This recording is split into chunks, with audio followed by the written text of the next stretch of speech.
시간 찬송가 352장 같이 찬양하시겠습니다. 찬송가 352장 내 임금 예수 내 주여 같이 찬양하시겠습니다.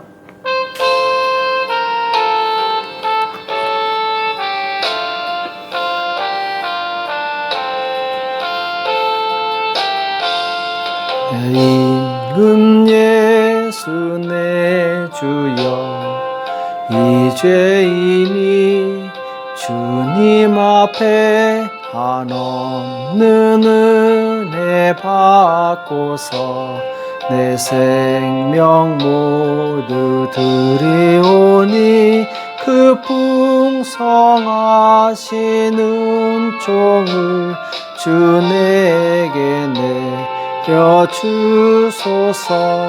내 임금 예수 내 주여 내 허물은 덮으시고 주 십자가에 흘리신 그 피를 믿는 마음을 보사 내 중한 죄를 사하여 참 평안한 맘 주소서. 내 임금 예수 내 주여 주 은혜에 감격하여 한없는 감사 찬송을 내 주님 앞에 드리오며 내 마음과 정성 다하여 늘 기뻐하며 살리라. 내 임금 예수 내 주여 이 마음과 이 천한 몸 그 보배 피로 값주고 주 친히 사신 몸이오니 나 이제 사나 죽으나 주 뜻만 따라 살리라. 아멘. 이 시간 다 같이 기도하시겠습니다. 살아계신 하나님 아버지, 이 새벽에 저희들을 불러주시고 하나님 앞에 나올 수 있도록 은혜 주심을 감사합니다. 하나님은 나의 왕이십니다. 나의 모든 것을 통치하시고 다스리시는 분이십니다. 그 하나님 앞에 날마다 감사하며 순종하며 사는 삶을 살 수 있도록 주님 도와주시옵소서. 우리에게 믿음과 성령에 충만하게 도와주시옵시고 오직 주의 길에서 벗어나지 아니하고 하나님을 따르는 복된 삶을 살 수 있도록 도와주시옵소서. 오늘도 우리에게 주시는 말씀을 듣기 원합니다. 주님 말씀하여 주시옵시고 깨닫는 은혜가 있도록 도와주시옵소서. 이 시간 주께서 함께해 주실 것을 믿고 감사하며 예수님의 이름으로 간절히 기도합나이다. 아멘. 하나님의 말씀 시편 47편 1절에서 4절까지 말씀을 보시겠습니다. 시편 47편 1절에서 4절까지 말씀 한 목소리로 합독하도록 하겠습니다. 같이 읽겠습니다. 시작. 너희 만민들아 손뼉을 치고 즐거운 소리로 하나님께 외칠지어다. 지존하신 여호와는 어미하시고 온 땅에 큰 임군이 되심이로다. 여호와께서 만민을 우리에게 열방을 우리 발 아래 복종케 하시며 우리를 위하여 기업을 택하시나니 곧 사랑하신 야곱의 영화로다. 아멘. 왕이신 하나님과 백성의 축복, 왕이신 하나님과 백성의 축복이란 제목으로 같이 말씀을 나누겠습니다. 오늘 시편 47편은 전편에 이어서 하나님의 왕권을 노래하는 시죠. 역시 고라 자손이 쓴 시인데 이 시는 이제 메시아 시로 분류가 됩니다. 그래서 메시아 왕국에서 이 그리스도의 통치를 예언하는 시라고 볼 수 있습니다. 이 시를 쓰게 된 이 저작의 시기는 아마 다윗이 법궤를 예루살렘 성막으로 옮겼을 때 쓴 것으로 추정이 되고 있습니다. 자, 1절부터 보게 되면은 1절에 너희 만민들아 손바닥을 치고 즐거운 소리로 하나님께 외칠지어다 이렇게 말씀하고 있습니다. 자, 손바닥을 친다는 것은 굉장히 즐겁고 흥겨우며 또 이제 감사하는 그런 모습이죠. 하나님을 왕으로 더구나 지금 전쟁에서 승리하고 개선하는 왕으로 묘사하고 있습니다. 자, 왕이 개선할 때 온 국민이 손바닥을 치면서 환호하는 모습을 연상하게 되죠. 2절에 보면은 지존하신 여호와는 어미하시고 온 땅에 큰 임군이 되심이로다, 이렇게 말씀하고 있습니다. 지존하신 여호와는 가장 높으신 하나님이시죠. 어미하시고 굉장히 우리가 경외해야 될 그 앞에서 함부로 행동할 수 없는 그런 두려움과 경외심을 가져야 될 그런 큰 권위를 가지신 분이라, 이렇게 말씀하고 있죠. 이 하나님은 온 땅에 큰 임군이 되십니다, 이렇게 말씀하고 있습니다. 곧 이스라엘뿐만 아니라 모든 나라 족속들의 왕이시라는 것을 말씀하고 있습니다. 3절과 4절을 보면은 여호와께서 만민을 우리에게, 열방을 우리 발 아래 복종케 하시며 우리를 위하여 기업을 택하시나니 곧 사랑하신 야곱의 영화로다, 이렇게 말씀하고 있습니다. 자, 하나님께서는 이 하나님의 백성들을 위해서 일하시는데 그 백성들 앞에 열방을 그 발 아래 복종케 하신다, 이렇게 말씀하고 있습니다. 그러니까 이스라엘의 왕으로서 하나님께서 이스라엘을 열방 중에서 세워주시는 그 모습을 묘사하고 있는데, 원래 이스라엘 민족의 시작은 바로 이제 아브라함이었죠. 아브라함을 하나님께서 부르셔서 바로 큰 민족이 되게 하십니다. 애굽 땅에서 번성케 하시고, 그리고 애굽의 압제에서 구원하시고 이 가나안 땅을 선물로 주시게 되죠. 이 가나안 땅에서 이스라엘 백성들은 하나님께서 행하시는 정말 놀라운 기적과 능력들을 경험하게 됩니다. 그 절정의 시기가 바로 다윗과 솔로몬의 시기였죠. 그때 하나님께서는 이 다윗 앞에 모든 열방을 복종시키고 또 솔로몬 왕 때에 가장 영화로운 큰 부귀와 영광을 선물로 허락하시게 되죠. 이 모든 것이 다 하나님께서 주신 축복이었습니다. 그래서 사사시대 한나는 이런 하나님의 축권에 대해서 이렇게 노래를 했죠. 사무엘상 2장 6절에서 8절에 보면은 여호와는 죽이기도 하시고 살리기도 하시며 음부에 내리기도 하시고 올리기도 하시는도다. 여호와는 가난하게도 하시고 부하게도 하시며 낮추기도 하시고 높이기도 하시는도다.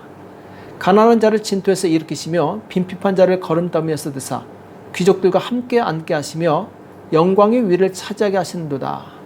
땅의 기둥들은 여호와의 것이라 여호와께서 세계를 그 위에 세우셨도다, 이렇게 말씀하고 있습니다.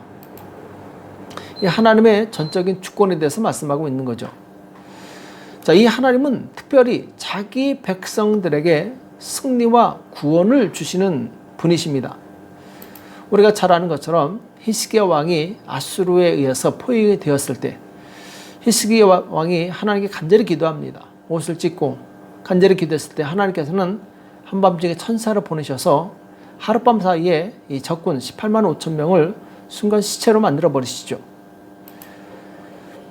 자, 그래서 하나님을 자기 왕으로 삼는 백성은 가장 복이 있는 백성입니다.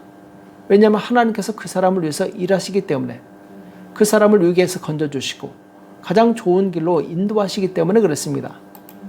마치 이 부모가 자녀를 돌보는 것처럼 하나님께서는 자기 백성을 돌아보시고 축복하시는 것이죠. 7절에 보면은 이 하나님이 바로 온 땅의 왕이시라고 말씀하고 있습니다. 하나님은 온 땅의 왕이심이라 지혜이시로 찬양할지어다. 자, 온 땅의 왕이신 하나님은 세상을 공의로 판단하십니다. 그래서 하나님 앞에 선한 일을 행한 자는 이 상을 주시고 악한 일을 행한 자는 벌을 주시게 되죠. 우리가 볼 때 세상의 역사는 강자가 약자를 지배하는 것처럼 보이지만 사실 그 배후에는 하나님께서 주관하시고 통치하고 계십니다. 그래서 하나님께서 보시기에 교만하고 악한 자들을 징계하시고 또 하나님을 경외하는 자들을 세워주시는 일들을 계속 해왔던 것이죠. 그리고 이 세상이 끝나는 마지막 날에 예수님께서 만왕의 왕으로 이 땅에 오시게 됩니다. 그때 감추어졌던 모든 것들이 드러나게 되고, 그리고 모든 불법을 주님께서 정죄하실 것입니다. 그리고 하나님을 섬기며 하나님의 뜻대로 산 백성들을 구원하시고 그들의 억울함을 풀어주실 것입니다. 오늘 9절에 보면은 열방의 방백들이 모이며 아브라함이 하나님의 백성이 되도다. 세상의 모든 방패는 여호와의 것이며 저는 지존하시도다.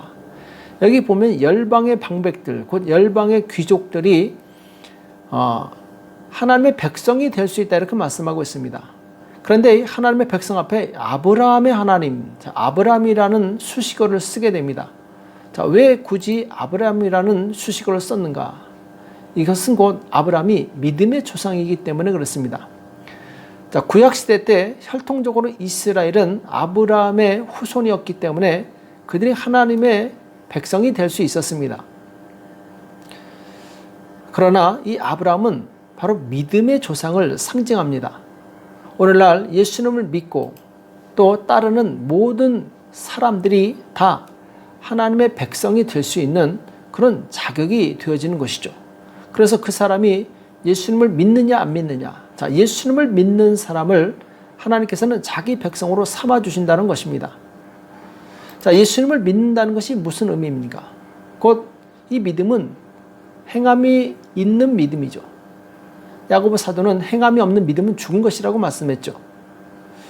자, 하나님을 믿는다, 예수님을 믿는다는 것은 곧 주님의 말씀을 듣고 순종하는 것을 의미합니다. 순종하는 백성들에게 하나님께서는 구원과 승리를 내려주시게 되죠.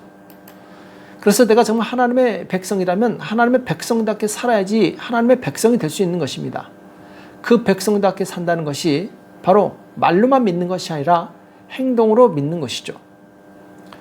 요한일서 3장 21절과 22절에 보면은 사랑하는 자들아, 만일 우리 마음이 우리를 책망할 것이 없으면 하나님 앞에서 담대함을 얻고 무엇이든지 구하는 바를 그에게 받나니 이는 우리가 그의 계명들을 지키고 그 앞에서 기뻐하시는 것을 행함이라.